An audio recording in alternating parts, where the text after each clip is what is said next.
Welcome. You're listening to How We Healed podcast. I'm Kir Noel, medical intuitive, your host. Our sponsor is themedicinebuddhawithin.com, intuitive training for all. Check out their website and sign up to be invited to upcoming events. Now let's begin our show.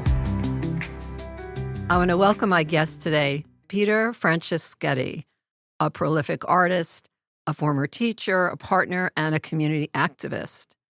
And love to have a conversation today talking about what have you healed in your life and how did you get there? Well, first of all, you flatter me and you pronounce my name quite well because it's not an easy name to pronounce. Every time my name was always used when I was in college and stuff, people thought I was using my middle name. They thought I was very pretentious. I was saying Peter Franceschetti. And like you were a Getty. Like I was a Getty. And I Excuse said, me. so I wish. So I'd go to the library and they'd say, we can't find your name in the library system. I said, are you looking under F? Well, no, we're looking under G. Look under F, you'll find it. So that name, I hated it for years because of that, because it was such an odd, well, I thought it was an odd name, but it's beloved now. It's a very beloved name, as Yes. You are a beloved member of the community that we thank you. both live in. So tell us what happened when we got to the building today. Well, it's ironic how things do happen. I'm going to be 74 in September. I know I look 50, but, glad you can't see me in this podcast. But my phobic behavior has increased with age, and one of them being I have a claustrophobic thing, and I don't go in tunnels, and I don't do elevators because I really get very anxious. So we get here, and there's an elevator. I said, well, I can't go in the elevator. You said it's only one floor. I said, it doesn't matter. So you said, well, I'll go up and let you in. So immediately I felt a little ridiculous and infantile and ashamed about it. But then I thought about what your podcast was about. It's about how you've healed. I haven't healed with a claustrophobia. What I've healed about is to assert myself to get my needs met in an appropriate way. I was able to say, I don't want to put myself in that position. So yes, I know I'm going to inconvenience you, but would you mind letting me get access to the stairway? So I thought that was a good segue into this conversation because I never would have done that before. I would have been I would have put myself in very uncomfortable positions because I didn't have the courage or the audacity, which I considered it, to, take care of myself. Yeah, just to have boundaries and limits. Right. So since you brought it up, what age, around how many years ago did you start advocating for yourself when you felt really uncomfortable? It took a very long time. I'll just tell you a little bit. I grew up in a very small town in western Massachusetts. It was a town with a lot of Italian immigrants. It was a town with a population of about 240 people. It was Very a town small. Very small, and we had a minimum security prison up on the hill, and there were 40 people in there. So really, our township was about 20 people. So 200 people. So it was almost an incestuous community. You knew everybody and their business. And didn't your dad run a store? And my dad ran the general store. He was the postmaster, and he was the town butcher. My mother was the principal and the school teacher across the street. So no escape. No escape. But I, in the old way, the same way I've heard it a million times, I was one of these kids that was like the fish out of water. I did not fit there. I didn't belong there. This was, and I don't mean this in a derogatory way, even though it's going to sound that way. There were a lot of, quote, rednecks in that part of the world in the sense that they did hunting and fishing. The guys played baseball, and I was not secure with any of that stuff at all. I wanted to be, but I just didn't have the confidence or anyone that mentored me in a way that I felt comfortable doing that. So I avoided a lot of stuff. So I felt very awkward and, quickly learned to isolate, quickly learned to monitor my social interactions in a way that I felt protected, quickly learned to get a very strong enabling system because I taught people at a young age, I became a victim. I taught people that I couldn't take care of myself in any way, so you had to do it for me. And that was with my friends as well as family. Well, it sounds like an incredible coping skill It for was being so isolated. It worked for a very long time. So that's how I took care of myself. I wouldn't say I healed, but that's how I took care of myself. That's how I survived this. And I found people that were stronger than me to hang out with. And, sort of hid behind them a little bit, So when did I begin to claim myself? I think, I would say probably not until my late adolescence, maybe early 20s. The other odd fact of my life, I was gay. My brother was gay in this small community. So again, it made me even feel more ostracized. Even made me learn to keep more secrets about who I was. So, I had to negotiate all of that as well, which was not easy. But where was I going with that thought? And this is the 50s that you're... Well, no, by this time When it's you're a in the young man. 60s. I was born in 51, so probably in the late early 60s. 70s. And I needed to leave where I was, but I didn't know how to escape. I used alcohol as an escape for a long time, and eventually that had to go its way, and I stopped drinking. And then I was left really just with myself and my feelings and my coping mechanisms, which were still not very strong. So I remember the first time I read in Time magazine, there was a cover and it said, San Francisco and Cape Cod or Provincetown, Mass. Are the two gay capitals of the United States. Well, I was like, oh my God, there are other people like me? Because I really didn't understand that at the time.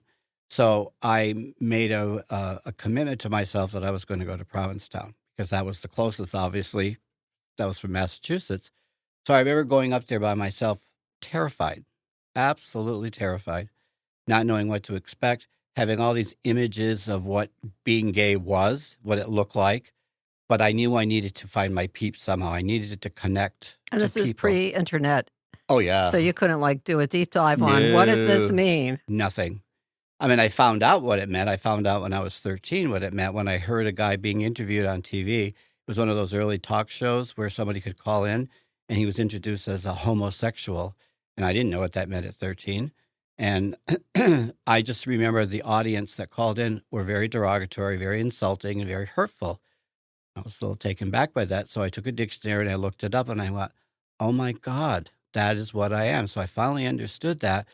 And the thought that preceded that was immediately just keep your mouth shut. So I knew that being that meant you had to be quiet. You couldn't be who you were. Where do you think you got that message from in your life?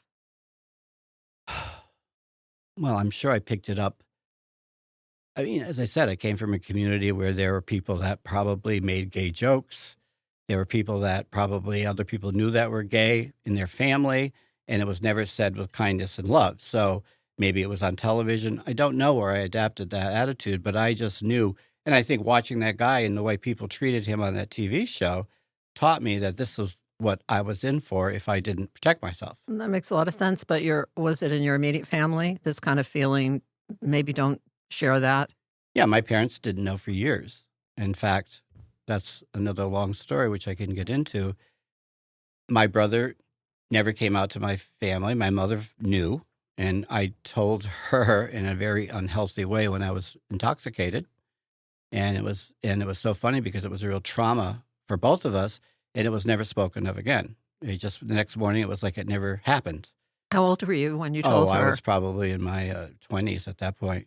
Okay, but you were brave enough with drunk. alcohol on board. Yeah. But I felt very smug the next day about it. I was very defended because I felt very vulnerable to that because I knew I disappointed my parents. I know that's not what they wanted for me, and I knew that my brother was gay too, so I knew that they got the double whammy.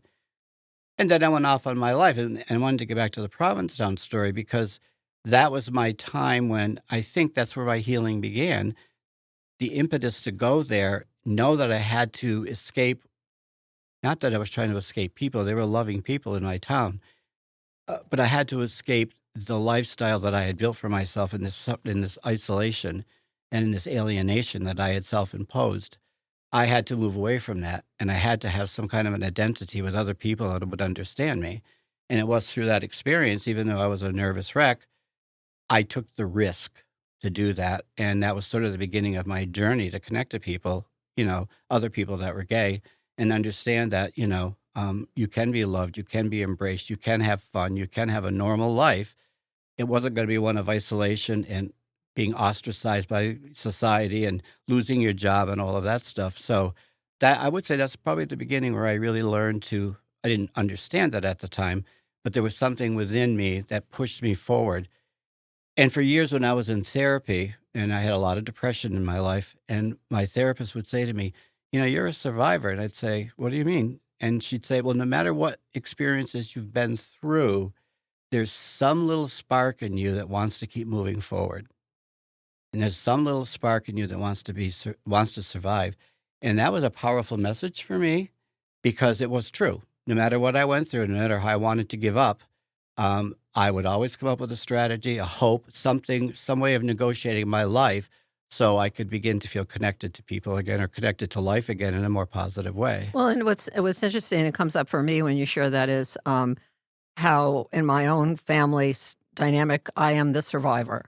I'm the one who didn't believe the story that we should all suffer and be addicts and just not participate in life, who put myself and somehow found a way to get myself through school and watched in a short period of time the members of my family die of addiction. Mm-hmm.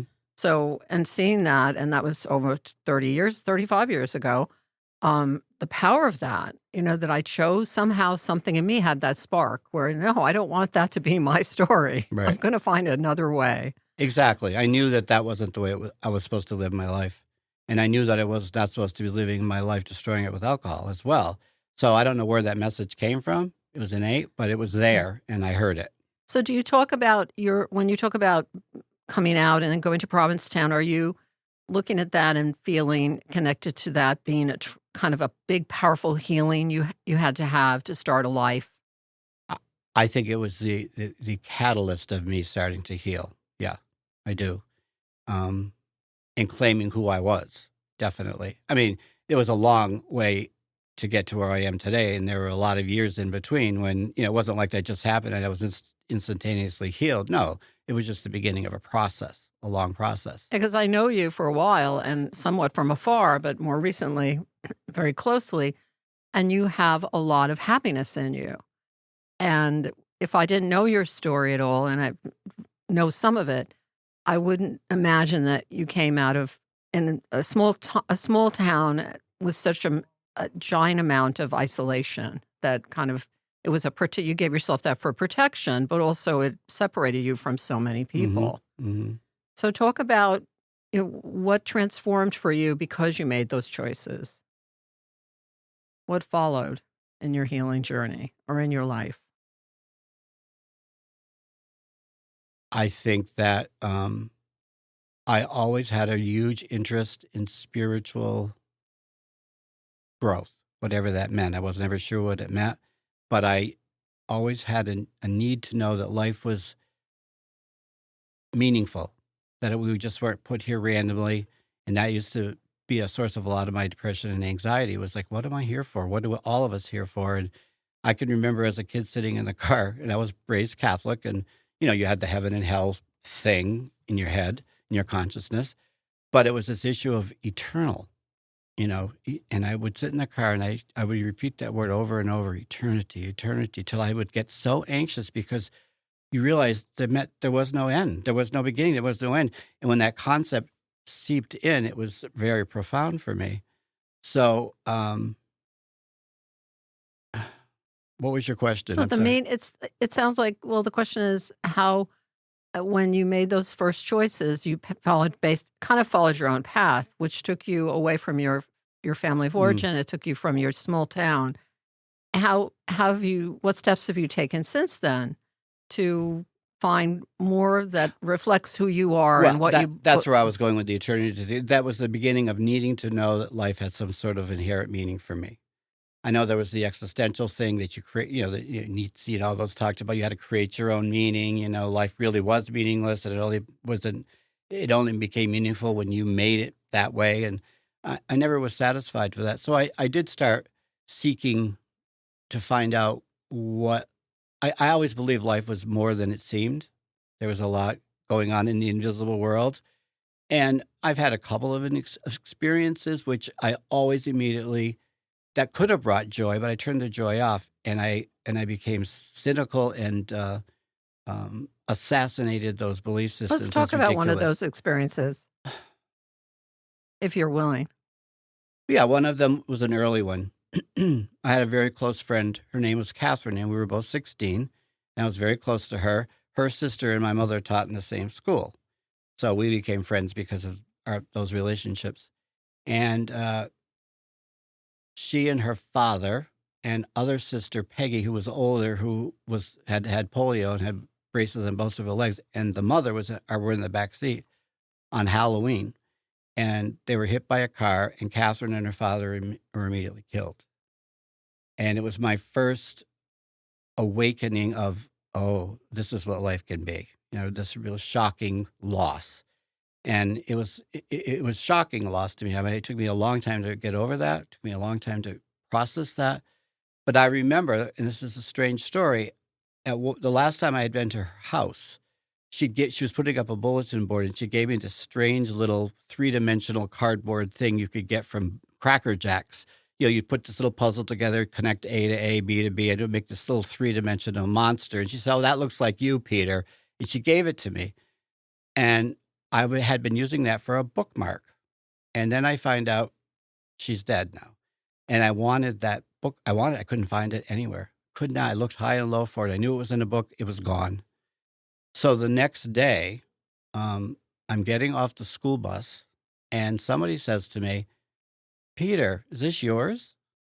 And they picked this up off the bus floor and handed it to me, and it was that little 3-dimensional thing. And I really felt this sense of Catherine was communicating to me that she was okay, because the bus had been swept out the night before. Must have lost, and nobody knew that was mine. Nobody knew that I owned that thing. How they even connected it to me was beyond me. But I really felt this spiritual kind of thing that happened to me that gave me some hope. And again, I immediately dismissed it as foolish and silly and naive. But part of me in my head really believed that it was a reality.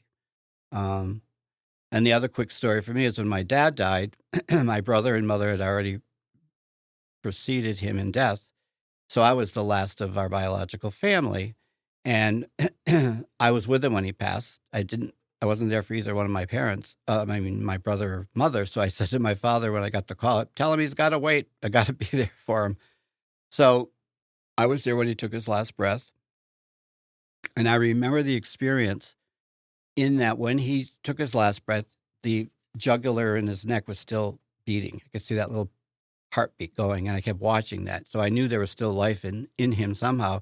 And it just slowed down and slowed down and slowed down. And finally it just stopped. And the immediate image that I saw was like, when you have a candle and you blow it out and you still have that residual spark, and you see that spark fading and fading, and then just puff of smoke. That's what it felt like to me when he died. So when I gave his eulogy, I used that metaphor, and I told that in my eulogy about my experience. So fast forward about a month and a half later, I'm in my art studio in my home, and we're having a major storm coming. I think it was a hurricane, and they're predicting all kinds of wind, and the wind's howling outside, and the lights are flickering. And I said, "This is ridiculous. I'm trying to paint in this kind of condition. The lights I couldn't even see." So I gathered a bunch of candles, and I had them ready in the event that the electricity went off. And I also had a lot of drawings of my father up on my studio wall. And I had said to him, I was really missing him that day. And I said, "Oh, Dad, I wish I knew where you were. I wish I knew you were okay." And that was it. As it turns out, the lights did go out. I had to light those candles. And I'm always paranoid about candles. I was always paranoid about a house fire. So I always put the candles in the sink when I blow them out. So if they aren't out, they'll be in the sink. I felt that was a safe thing to do. So I did that. And I went upstairs to go to bed. I carried my candle upstairs to go back to my bedroom. And then I thought, I'm going to go check those candles again. And I walked back downstairs and I looked. Everything seemed fine. I went back to bed.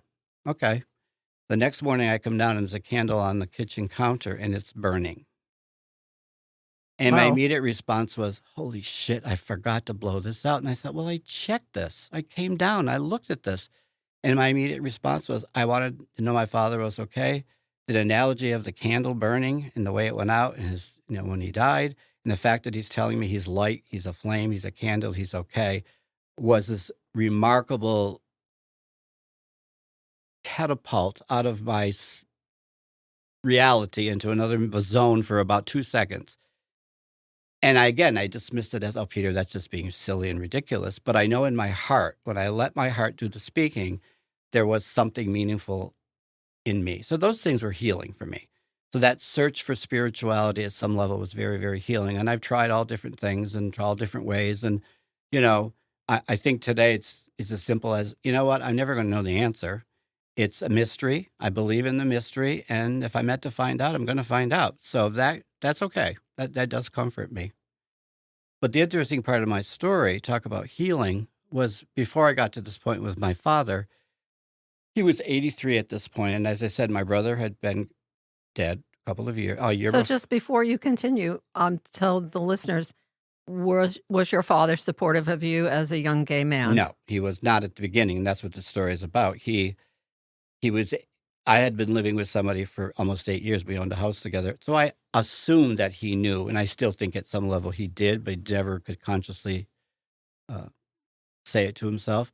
So anyway, we're on the phone. Usually, it's just he and I. It's the usual bland conversation. How are you, Dad? Are you eating? How's the weather? That kind of stuff, that boring kind of conversation, because I didn't have an intimate relationship with him at all. I always considered him sort of invisible in my life. So out of the blue, he says to me, "Are you gay?" What? I say, "Do you really want to know the answer to that question?" And I said, "Yeah. Yeah, I do." I said, "Okay, I am." He said, "I don't ever want to talk to you again." And bang, he hung up on me. The fun starts. Yeah. So I thought, well, here we go. It's just what I expected it to happen. So I think a couple of months went by and I was not going to call him. I was furious. I was hurt, all the things you would expect someone to be when you're rejected that way. So I get this letter in the mail, and my father had what we used to call hand scratching. His writing was very difficult to read. And I opened up the letter, and I don't think it even said my name. It just said, "You're going to lose your job. You're going to get that disease. You're not going to have any friends. You're going to be lonely." And the last line that got to me is, "If your mother only knew, she'd turn over in her grave." Well, my mother knew. I pick up the phone and I say, "She knew." He said, "Well, why didn't she tell me?" And I said, "Why do you think she didn't tell you? Look how you're acting towards me." And that began a healing process in our relationship, even though it was, it was painful, and it was with a lot of contentiousness between us, because for months and months after that, when I'd go to visit him or something, he'd make some derogatory remark about it. He'd ask me to, "Oh, you got to get married," and all the homophobic mishmash came out of him, to the point where I'd had it. I had it. My self-esteem was at a point now. I had a network of friends, gay and straight. I had a good life. And I said, I'm not going to allow this. I refuse to let this define my relationship with him. And I'm going to set a boundary. So I said to him, "Dad, you know who I am. I know who you are. I know what you believe. You know what I believe. I'm not going to change, and I'm not asking you to change. What I'm asking for is you need to stop this derogatory interchange with me every time we're together." And I said, "If you don't do that, I'm walking out that door and you're on your own, because I'm not going to put up with this anymore." And he was kind of taken aback, and he looked at me and he said, "Oh, okay." That was the day we put down the battle weapons, because from that point on, he never brought it up again in a derogatory fashion. He never brought it up at all. We could sit with each other and watch TV and talk with each other and, have a nice conversation. I'd interviewed him once about his early life. I could play that tape to him. And at the end of his life, he told me he loved me. So was there a kind of an interdependence at that point in his life with you, because he was getting old and your mom? Well, I think I was the only person left that he kind of knew that, but I don't think it was more than that. I really think when I looked at that letter again, I really think it was about fear. It was about fear. You're going to lose your job. You're going to lose your friends. You're going to be alone. I think and you're going to get that disease. Oh, so you're recognizing his fear. I think I was recognizing his fear more than his homophobia. I'm not saying he wasn't homophobic, because certainly he was an Italian, an old Italian Goomba. So there probably was a level of homophobia there, but I think a lot of it was based on his own fear for my life. So it was a real turning point in my relationship, and it was a point for me claiming who I was. When my mother passed away about 8 years before that, it was very unexpected. I had just broken up in an 8-year relationship. I was devastated. And my mother and I had I loved her, but we had a very symbiotic, unhealthy, codependent relationship. I think she used me as her, quote, emotional lover because my father was not available.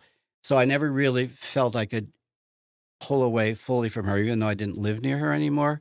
But I always felt this connection. When she'd get depressed, I'd get depressed, or I'd worry about her. How am I going to fix her?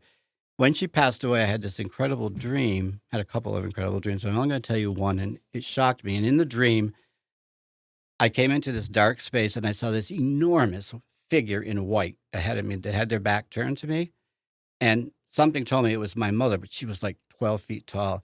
She started to slowly turn towards me, very slowly, and as she turned towards me, I got more afraid. I didn't know what she was going to look like, and I didn't know she was going to talk. I didn't know what was going to happen. I just knew it was her, and I was terrified. And she finally turned around, and her countenance was, there really was no countenance. It was very serious. She looked younger, and she didn't say anything to me. And I said to her, "You're dead now. Go away. Leave me alone." And she turned back around, and I could see her walking out of the dream, and she got smaller and smaller and smaller till she disappeared. And I felt so guilty about that dream. But I realized it was me claiming myself, my adulthood, claiming me again, fully embracing who I was.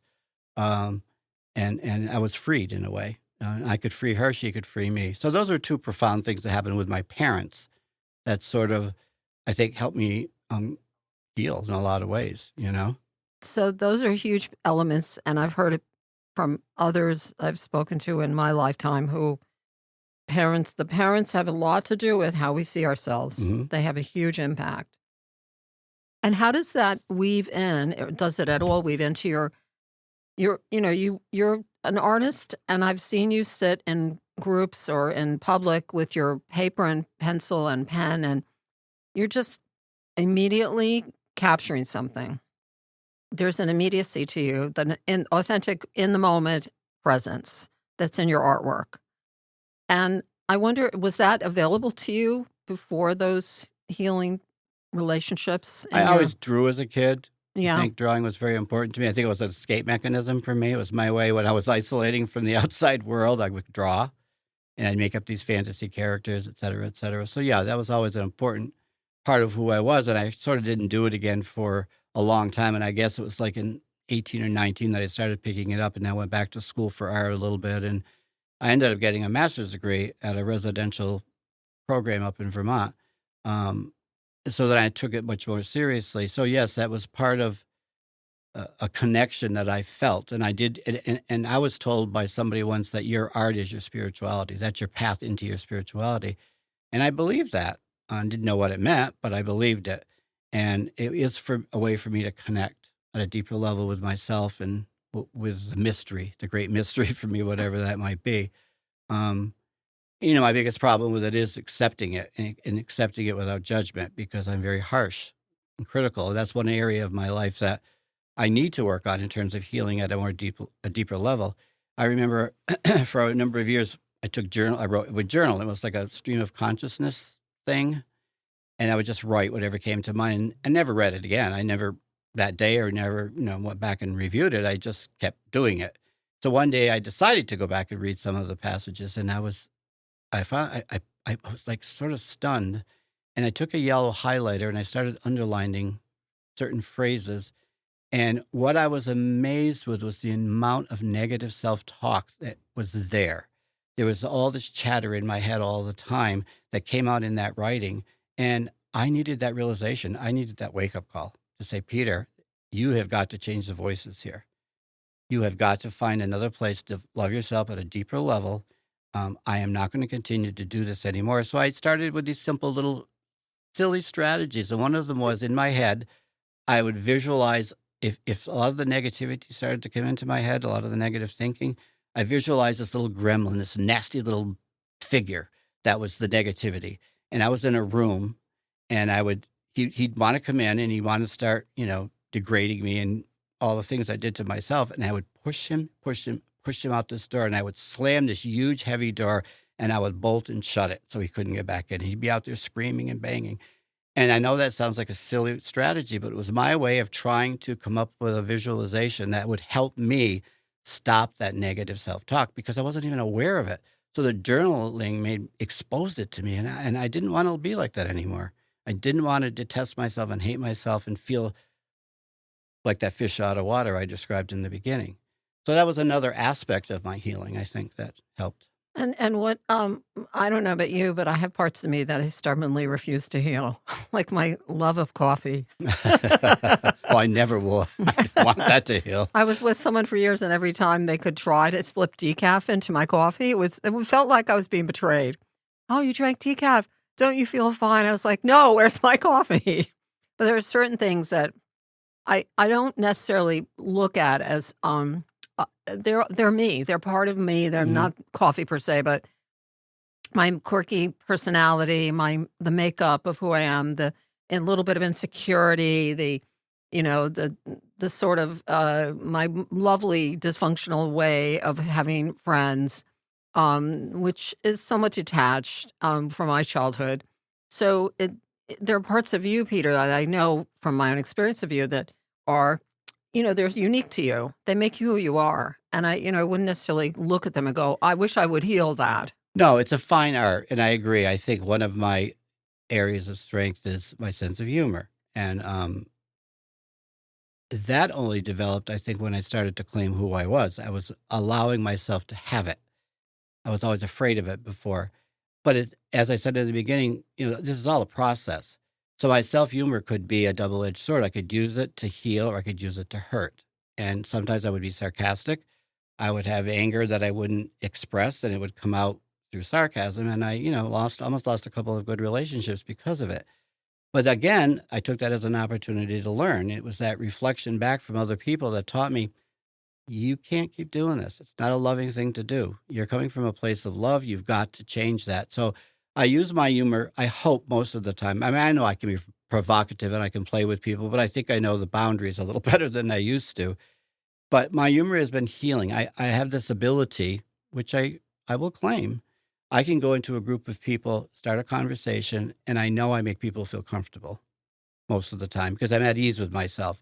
And I'm a great conversationalist, and I can start people talking, and people will often say to me, oh, that was so nice to meet you, and blah, blah, blah, blah, blah. So that is a gift of mine that I have recognized and cherish and utilize in hopefully a benevolent, loving, kind way. Well, you do. I mean, you're very disarming. Whenever I'm around you, I start telling dirty jokes. The girl who grew up playing handball in Queens with all the other kids who smoked pot every day comes right out, and she's ready to play. Yep. I know it's funny. Everybody says to me, I never talk like this unless I'm around you, Peter. Yeah, there's something about that. We just let our guard down a little. It's putting people at ease. And I think even in school, I was known for that with the kids, of course, but certainly with the teachers. I think I had this ability, even in the teachers' room, to sort of make people feel comfortable and laugh and not take themselves so seriously. Yeah, exactly. And I do say that as a gift. So, it is a gift. It is a gift. For me, it's a gift. For the audience to know, I do have two Francheschettis. Franceschettis. I'm so afraid I'll say it wrong. I said it wrong. No, but we signed my name Schetti. So I have two Schettis in my living room. Although I would say Peter has been reluctant to share his beautiful artwork on a large scale to a large audience. I snuck in when I first met you to your studio in Kingston, where Peter lives, and has this glorious studio of amazing, amazing artwork, including sculpture, drawing, paintings. How can I convince you to have a show, to be out in the world more? How can I challenge you? I'm going to go back to my I know he doesn't want this. Will probably get cut, I'm sure. I'm going to go back to my original statement that it's a process. And I think that is the next place for me to have to go to heal. Was to be, and I have put some of my artwork out there. It's not like, but I always put it out with the wrong people, which is interesting. What does that mean? Well, I show it to people that really don't understand art or necessarily appreciate art or have a conceived art. It's got to look like something. It's got to be realistic, and they don't understand it beyond that. And I could see, the comments or so, and then I always feel rejected. And I'll say, see, I shouldn't have shown this to people. And I know that's that's ridiculous. People have a right to their own opinion. And one of the things that I've learned when you do put your art out there, you lose possession of it in that sense. My intention, how I feel about it, doesn't matter anymore. It's the viewer. It's their interaction with the art they're going to have their own opinion, and it may not match mine. They may like it or dislike it. I just don't want people to walk by it because if you stop at it. So for me to be able to feel comfortable doing what you're suggesting, that's going to take a lot of work. That's another aspect of the healing that I really have to work on. And have to, meaning you want to? Or I do want to. And it's been a very slow process for me. I have a mentor in Woodstock who is has been for years, very complimentary about my work, my art, my drawings in particular. And I always poo-poo him, and I just, he said, Peter, you're not hearing this. And I know that's a false sense of pride, and I have to look at that honestly. It's like, what's that all about, Why can't you just say thank you? I'm glad you appreciate it. I rejected it, pushed it away. So, as I said, in terms of my next phase of healing, I would like to be able to accept that and honor my work instead of throwing it in a pile somewhere, honoring it and saying, this is who I am, this is what I do, because that was my breakthrough in drawing in the first place. I used to compare to everybody else, and I finally said, you know what? I have got to befriend my mark making that comes out of me. Instead of rejecting it, befriend it, make it work for you. And that's how I started to develop this style of drawing, And you have a very unique style, I have to say. I think it's rather unique. Yeah, and I was very lucky to visit Alice Neal's studio when I was in college. You were lucky. And see, the energy of the work and the specific view she took. And I look at your work, and there's no difference in level of quality. It's just amazing. And I know that it's hard to hear that. You're very kind. And I know for myself, doing the work I do, which is very different than the traditional type of healing work, it took a lot for me to kind of just put my own light switch on every day and say, this is me. I'm staying in this lane. This is who I am. Yeah. And whether you want this or not, it's Here okay. It is. I'm just going to do it anyway. Here it is. And I think that takes a certain kind of naivete to just jump in, too. Yeah. But it's also this thing about, I told you I was very codependent, and because I didn't feel great about myself for many, many years, I looked to others to validate what I did. I can understand. I relate and so to that. I put it out there. You tell me I'm a good artist, I will be a good artist, or I am a good artist. I would not give that to myself. But the ironic piece of that, as soon as they would tell me that, I would reject it and not believe them. So it was this real catch-22 game. But now I'm at a point of my level of maturity is I have to claim it for myself. And if I like this piece of work, not that I don't care about other people's opinion, but that isn't that's not what really should matter. It's does it resonate for me? Does it speak to me? Am I satisfied? Do I feel this deep satisfaction when I'm looking at it?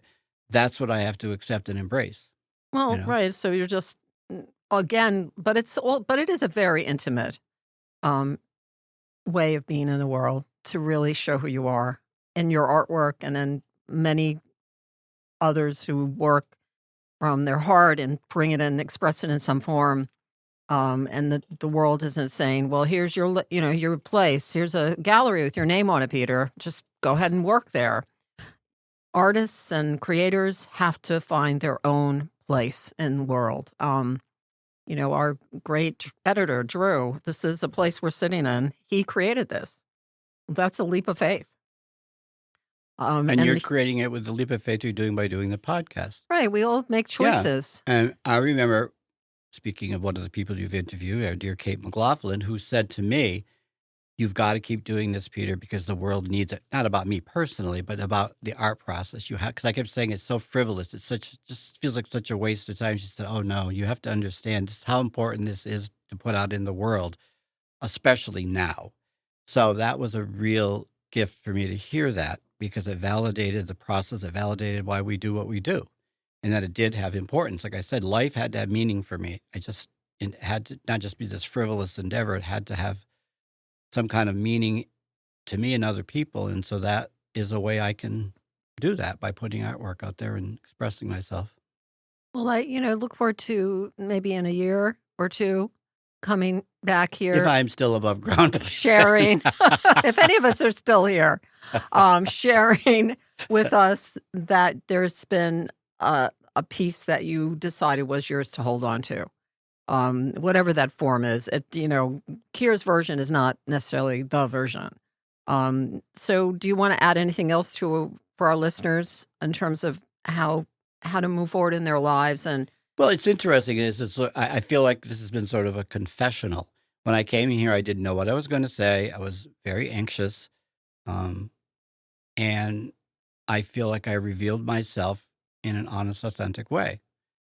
I agree. And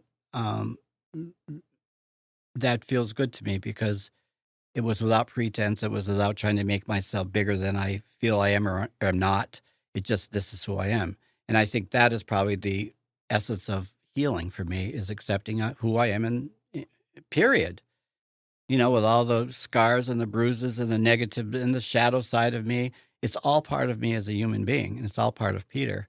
And embracing and accepting all of it just the way it is. And I think that's the essence of healing at its highest level. And it's at that great risk-taking level, because there's no script for us for being who we are. There's no, I don't have a master plan for tomorrow. I do the next thing that I feel comes into my view, and it doesn't necessarily appeal to anyone else. Mm-hmm. And the point of it never is for me anymore, well, do you like it? I often don't ask because I'm not really seeking that information. Exactly. Yeah. Exactly. So I want to thank you for being here today. And I'm grateful that you took the time and allow your friend Kir to push you up into the limelight of artistry. So my collection will be worth more. I have selfish reasons. And look forward to a continued conversation. Hopefully we'll speak to you again. Well, I want to thank you, and I'm very proud of you. I said I listened to a couple of, one of the segments thus far that you've created, and I was so proud to hear you, and the way you've edited it and the way your voice sounds, and all of it sounds so professional and so beautifully done. You're a natural at this, and I'm glad you're pursuing your path right now. You're honoring your path, and I think that's what, again, another aspect of healing is honoring your path. Honoring our paths. And taking the risk to do it with all the bumps in the road. That's what we're all here for. So thank you for inviting me into this process. Well, thank you. We want to thank the following people: Jennifer Maidman for original music. Listen to her on iTunes and Spotify. True English of Upstate Podcast Studio for sound and recording engineering. And all our executive producers. See you next time.